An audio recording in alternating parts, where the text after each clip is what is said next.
All right, happy Friday night, everybody. Hopefully, everybody's had a great week. We're heading into the weekend with no tech football, but that doesn't mean we're not going to have fun tonight. So, wherever you may be, maybe you're going out to a high school game, settling in at home, going out on the town, having supper, or even if you're watching on the replay, and we'd love the replay watching people, man. We thumbs up and hearts to you guys. We appreciate everybody out there.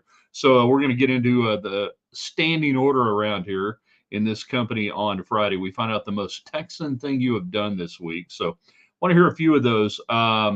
We hadn't had a chance to get to it this week. The whole uh, dual proposals for a college super league for football. Dude, we've been talking about this for like 20 something years, maybe longer. Don't blame Rudy, but it's going to happen.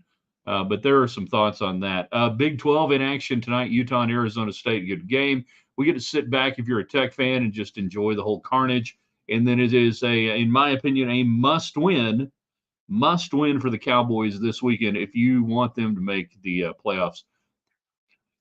All right. Whatever else is on your mind, it's a Friday. Rush Limbaugh popularized the open line of Friday concept on his radio show going back into the early 90s. When I was doing a radio show, he said, "Hey, every day is open line, man. Whatever you want to talk about, it stays here on the daily broadcast. Let's get it going and have some fun tonight. In three, in two, good evening, West Texans, all you good, fine, friendly folks out there who wish you were. I'm Ryan Hyatt, TheRaiderland.com. You started your day there. You were commenting away. You were checking out the Raiderland hot links and everything else. We appreciate everybody who goes to the website. Never miss a thing at TheRaiderland.com. We are in the Arctic Air Studios, and for at least another 3 or 4 days, you need Arctic Air. You need cool. We're breaking records, I think, tomorrow. Temperatures mid 90s, maybe on the cap, different places. Finally, later on next week, maybe. I mean, I'd like to have fall. It is my favorite. I think it's my favorite season now in West Texas. But yeah, you need to call the bear if it's not working out. If you're looking for a great career, by the way, in the heating and air conditioning industry, you're looking for a great company, yeah, callthebear.com. Get a hold of Stacy or Shane. Tell them we sent you. We're also brought to you by Gators Bayou. All the games are on. You can watch them tonight. Baseball tonight, baseball weekend long, college football, NFL. You'll find it there at Gators Bayou on 98th and Slide Road. They've got hot Cajun food. They've got a great patio, ice cold beverages. What more do you want? Pro tip: start off if you don't know what to get when you go there, either get a shrimp po' boy or get the Cajun pasta. And depending on, how hot you can handle stuff, start off with the mild on the Cajun pasta because they can crank up the heat. All the communications brought to you by United Supermarkets and Market Street. I stopped off there on the way home today, grabbed a couple of little things that we needed. One of my favorite things that they do, by the way, in the deli there at Market Street and United Supermarkets, cold fried chicken. Seriously, who doesn't like that? Get you a little coleslaw, put a little Cholula on there, mess around with a little cold fried chicken on a Friday night. Could be worse. They support Texas Tech, unlike some stores here in the Hubaplex. And of course, all the Western wear we wear, you see it and find it at Boot City, 1 Money 7 Mile outside the West Loop on 19th Street. Craig is jumping in thanks to United Supermarkets. All communications brought to you by them. The talking box is on. Indeed, the talking box is on. So, what are we going to talk about tonight? Now that you guys are getting in, glad you're here. Yes, we're here on a Friday night. Yes, it's an open week, but there's still things to get to, right? I mean, heck, we can talk about the Patrick Mahomes dropping the drip yesterday on the Texas Tech uniforms they'll wear against Colorado. We talked about it last night. I know some of you guys may have missed it. They're horrible uniforms. They're awful. But the redeeming factor is Patrick Mahomes is behind it. He's supporting Tech. He is the face of the NFL. So if Patrick Mahomes says, wear these uniforms, you know what you do? You wear them. Still much better than the crap Kingsbury had you in. Wells at times, even Tuberville. They're not great. They're not horrible. They're not, yeah, they're kind of horrible. They're kind of horrible in different ways. So we talked about that last night. If you got some thoughts otherwise, is it a recruiting deal? Yeah, I guess. The uniform itself, I mean, why can't Patrick Mahomes recruit? Well, here's why. They're selling crap for Adidas, and he's an Adidas athlete. This is all about marketing and selling stuff. And the drop down is Texas Tech benefits, hopefully, from a recruiting and awareness standpoint. So, yeah, why does Adidas want him to do that instead of just having a traditional Tech uniform? Well, they probably don't sell as many. So I get that. We all understand that. We understand the game of sports business and how it's being played. But man, I wish he was just strong enough, and I think he is. I think he could have been and say, yeah, stick the Gladiator logo on the black red tops and the white pants and make them look cool in a traditional Tech uniform. And maybe Mahomes come back and says, that's what I wish I could have worn. That's what I wish I could have worn. Yeah, I can dream, right? The other thing that we got going on, and we want to hear from you, so get your comments in on YouTube and on Facebook Live, and obviously on Twitter X. Doesn't matter. Thanks to Market Street United Supermarkets, you guys can all get your comments in, and we'll roll through them as we go. The other big thing this week, really not a big thing, I guess. People want to talk about it. You had Project Rudy, and then you had the one from the Disney execs, all talking about creating a super league of college football of anywhere between 70, 72 teams, whatever. Literally, I have talked about this on various talk shows going back to the early 90s, that this is where we're going to go. We're getting there. It's going to happen. What's really interesting to me, get your thoughts on it, if you think it's going to happen, if you think it's good, bad, or otherwise. But what's really interesting is that both the Big Ten commissioner, who I just blanked out on his name, hold on, Hanan, give me a second. Well, didn't want to click on that. Clicked on that wrong. Where do we go here? Oh, man. I think I accidentally clicked off the story I wanted to see right there. Dadgummit. Well, the Big Ten commissioner, the SEC commissioner, Greg Sankey, this week rejecting the ideas of any sort of private equity being involved in a super league. Now, they're not opposed to the super league, mind you. They just don't want to share the money. So you've got all of these outside interest groups looking to try to put something together. They don't need them. The conferences don't need the private equity investment. They can do it on their own directly with the networks, and they don't have to split up the money. So if you saw some of those comments, it's like, oh, well, SEC and Big Ten cool to the idea. No. They're not cool to the idea of the Super League. They want to control it, and they can. They don't need the money. Brett Yormark had a great comment. I think it was the On3 story that I was looking at. I think that's what it was. And they asked Yormark about his reaction to what the commissioners in the Big Ten and the SEC had to say. And he said, quote, I don't wake up thinking about the Big Ten or the SEC. Now, Yormark has been much more pro private equity involvement in the Big 12 than a lot of other conference commissioners have been publicly. I'm not completely opposed to it. It opens up a couple of cans of worms, but we got so many cans of worms open up right now. It really doesn't mind, I think, it doesn't matter at this point. But I love the quote. Yeah, I don't wake up worrying about what they're doing there in the SEC and the Big Ten. So we go all the way back to the idea of, a super league. Yes, it's going to happen. Now it just becomes, do you believe it'll benefit Tech? Will it hurt Tech? Will Tech not be in it? Tech will be in it. And where do you go from there? Let's see. Jacob is on Twitter and X. We're glad he's out there. Project Rudy, as irrelevant as Project 2025, most content will happen anyway. I agree with you on both fronts. We could have a great discussion all across the way on that. Craig says, multiple high school rivalry games tonight. Lubbock High, Monterey, Odessa High, and Permian. That's right. Mojo and the Broncos getting together.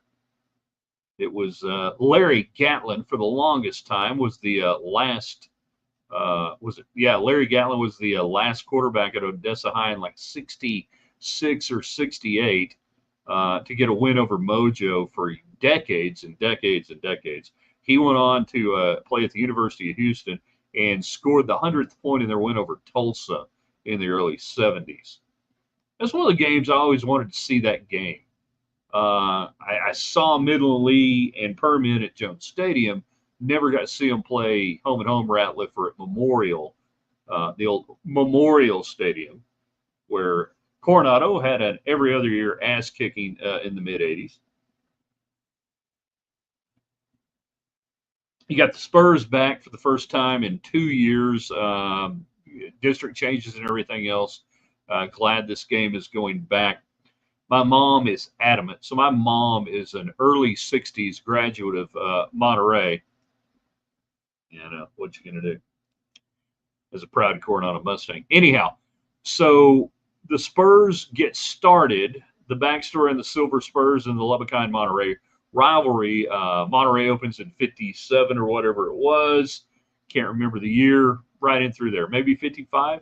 Am I a little late? Maybe on 50. Either way, the deal was with the Spurs that the first school to win 3 years in a row would have the Spurs in perpetuity. That for those of you in either Lockney or Muleshoe, that means forever. So Monterey in 61 maybe or 62 completes the sweep. They win 3 years in a row against Lubbock High.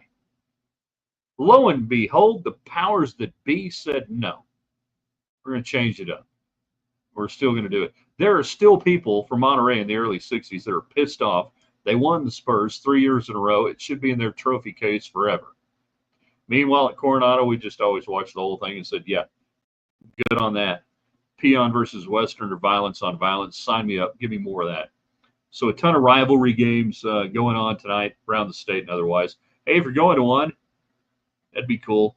Ropes, not a rivalry game, but I hope they beat the hell out of them. They're taking on Tahoka tonight.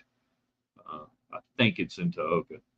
D. Wayne, he's commenting thanks to United Supermarkets and Market Street. He's on YouTube. That's a channel, not a drug. Most Texan thing I've done this week, smoked a brisket with a smoky black, perfect Texas style barbecue bark. The bark is key. If you want to, you don't have to give us all your secrets, but how did you bark it up? Beyond the rub, what else did you do? Did you do a spray? Did you do a little mop? Was it completely dry? I'm guessing it was probably completely dry.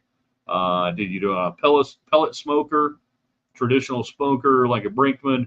How did you do it? Not all your secrets, just a little bit of something for somebody out there trying to figure it out. Craig, they practically live at Monterey anyway.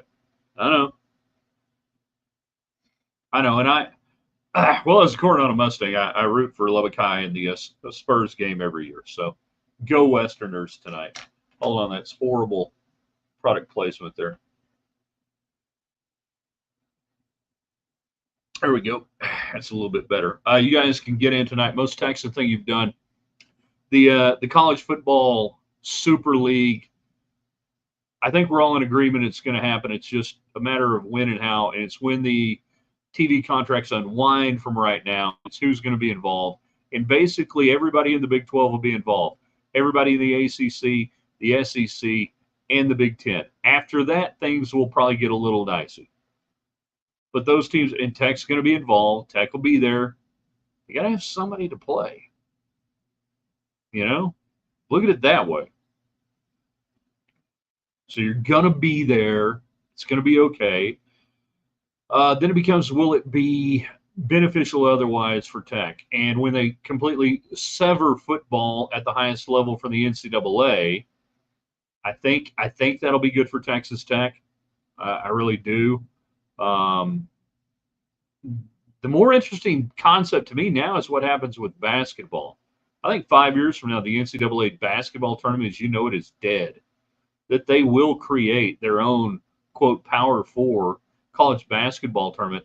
And Brett Yormark is leading the way. He's showing them how to break out the value of college basketball away from anything you do with football. And that'll be the end of the NCAA. That's the major moneymaker for the NCAA. It's not football. It's the basketball tournament.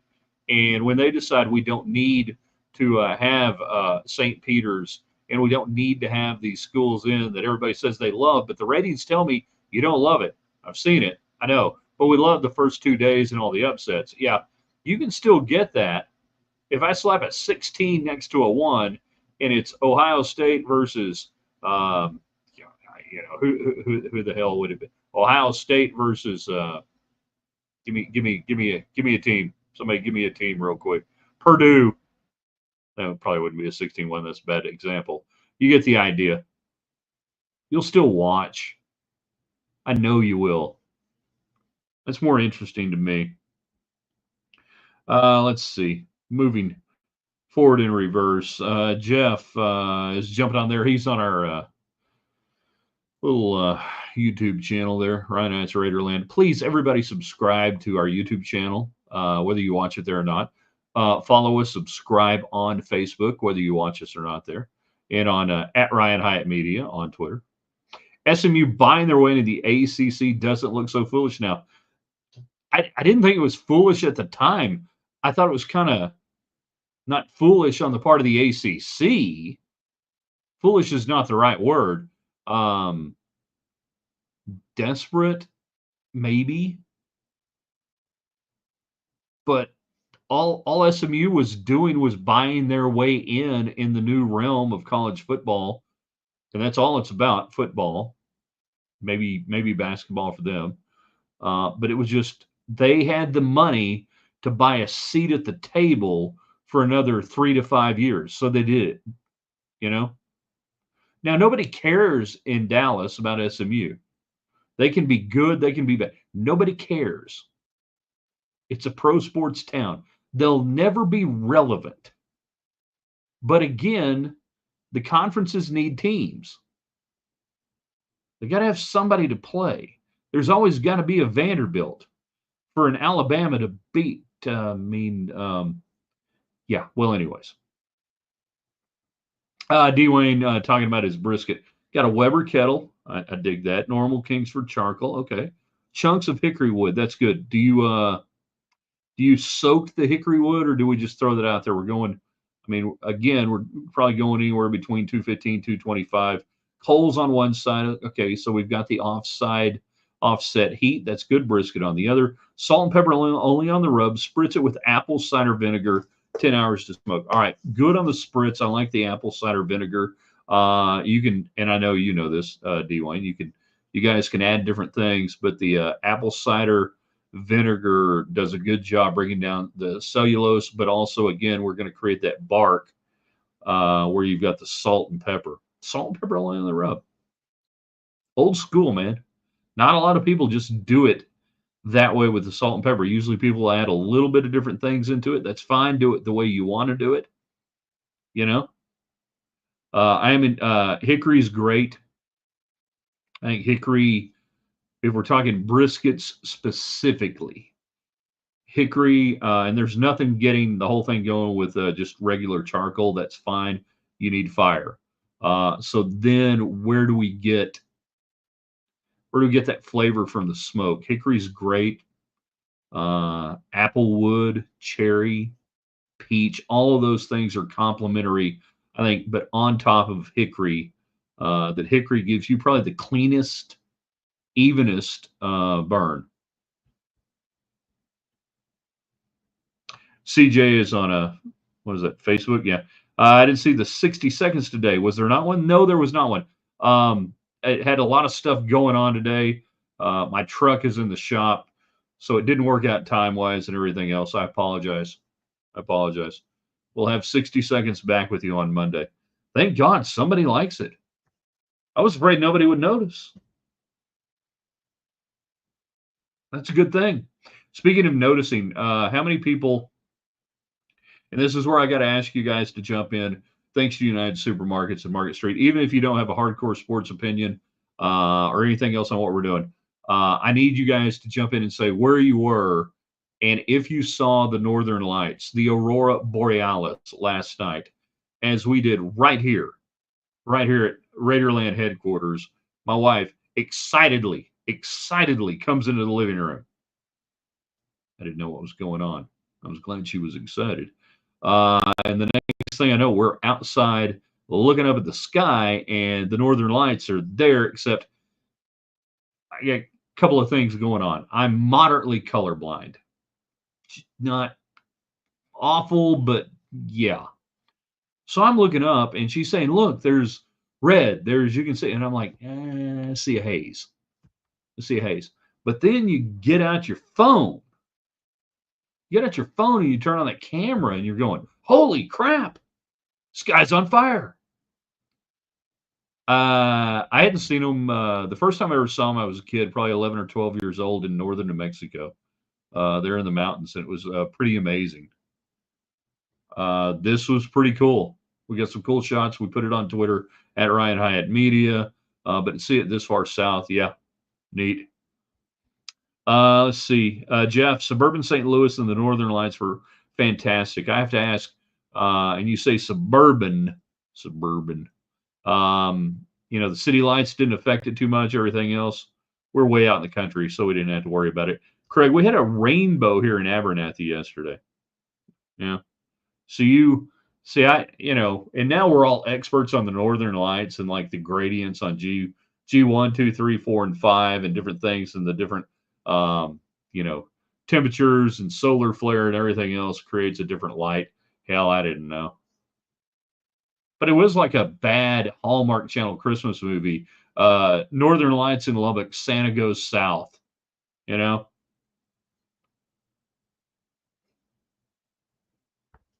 Yeah.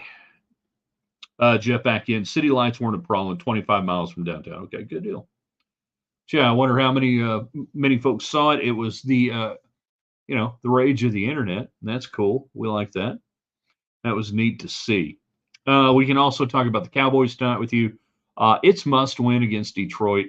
Remember the last time Detroit was taken on, you got Dan Campbell, the knee biter, and they couldn't get a playoff first. Then trying to win at the end, they had the tackle eligible. They said it wasn't eligible. It looked like it was eligible to me. Then they had the interception. Cowboys were offside, and then they couldn't get it. Right now, Detroit playing well.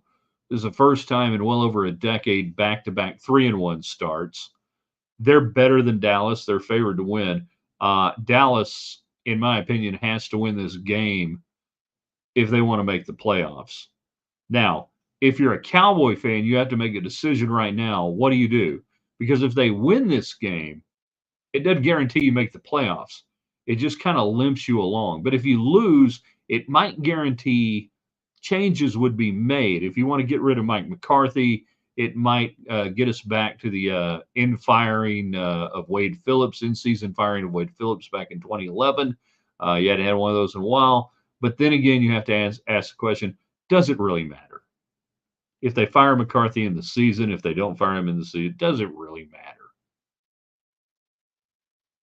And for my Cowboy friends, I'm sorry, that's where you are. But you're going into a home game and you've just had your butt handed to you in 2 home games this year, and won by a team that everybody else has figured out after they played you. Talking about New Orleans Saints, I don't know what you want if you're a Cowboy fan.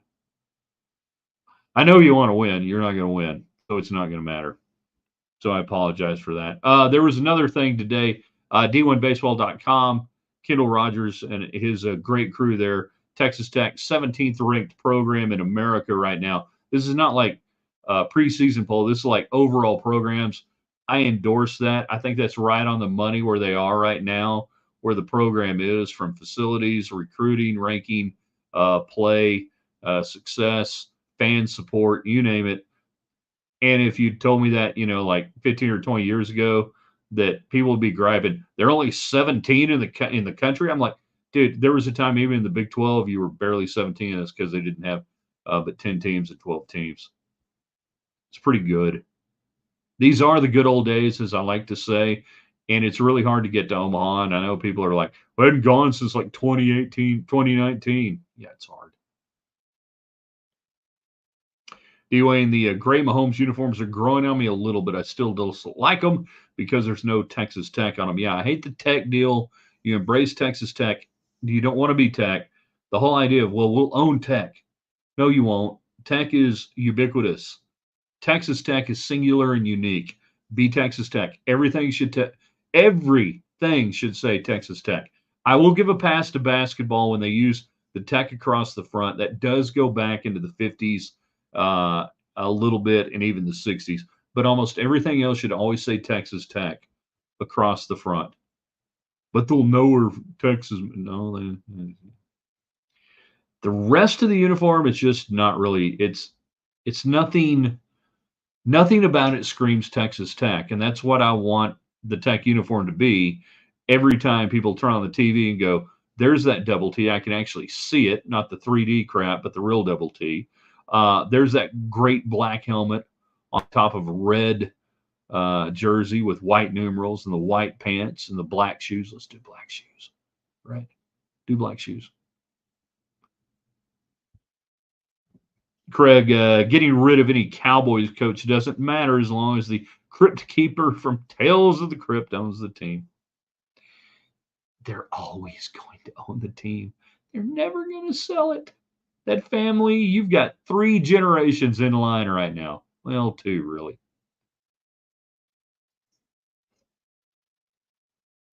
No, you really got 3.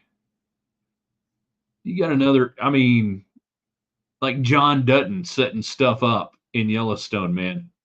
They're not going anywhere. Jacob is on a YouTube channel, double dipping on second half. We'll see if Campbell can practice his road prowess he imparted on McGuire. We'll see if Campbell can practice. Okay. Talking about so this what Jacob's talking about during the off season. McGuire and tech staff went up to Detroit to talk to that staff specifically about screenplays, screen passes, some things like that. And for whatever it's been, whatever it's worth, they're really trying. It really, I think, in Don did a great column on this, a feature on it. I think really what it was more was about the utilization of the tight end and how you do that in a moderate spread offense. What can you do with what we might call 2 tight ends in the NFL, which is really not. But anyhow, they went up there. So yeah, maybe Joey McGuire needs to see if Campbell learned something, and McGuire imparted a little bit of road warrior mentality on him after Texas Tech gets the big road win last time out there. Arizona and Utah and Arizona State tonight. Who you got? Arizona or Utah? I think Arizona State's going to upset them. I'm going to take Utah in this one. I think Utah is slightly better, not a lot better. The total was 46.5. I lean Utah and a little bit to the over, not much to the over. I believe Cam Rising, is expected to be back tonight. That one's going to get going around 9:30, I think, our time. So we'll see. Yeah, I've got a lean to Utah. Arizona State, not bad. Utah, if you believe any of the hype around Rising, then you think that's probably worth about a field goal, 3.5 or so. 46.5, I think is what I saw the total. So I like the over just a wee bit. If Arizona State gets them, great, awesome. Do what you want to do. We got Iowa State and West Virginia, which is another big game this weekend going on in the Big 12. What a great weekend. Actually, do not have to worry about Texas Tech and just sit back and go, let this thing sort itself out. Can Iowa State stay undefeated? Kansas State and Colorado. You don't have to play K-State. You will get Colorado, obviously, on the Mahomes uniform night. And then Arizona and BYU. Who knew that was going to be a thing this year? Well, here it is. So some really good games to pay attention to. And the great thing about it is Texas Tech 100% controls their own destiny. Right now at 3-0, with Iowa State, in my opinion, the toughest team you'll play the rest of the way. And certainly it's a road game. I'll look up there and it says at Iowa State. So it's definitely a road game. But you control your own destiny. So who do you want to get knocked off this weekend? You want to I think you're rooting for West Virginia, in my opinion. And you do obviously play West Virginia. You get them at home this year. So I think you kind of want to root for West Virginia over Iowa State. I don't really care about Kansas State and Colorado State. Who cares who wins? Because you don't have to play Kansas State. You can beat them in the Big 12 title game. You know. Good weekend for a sinkhole to open up under the Cotton Bowl. Yeah. So the tickets. Did I write this down? Yeah. This is the most expensive ticket since they kind of started charting this.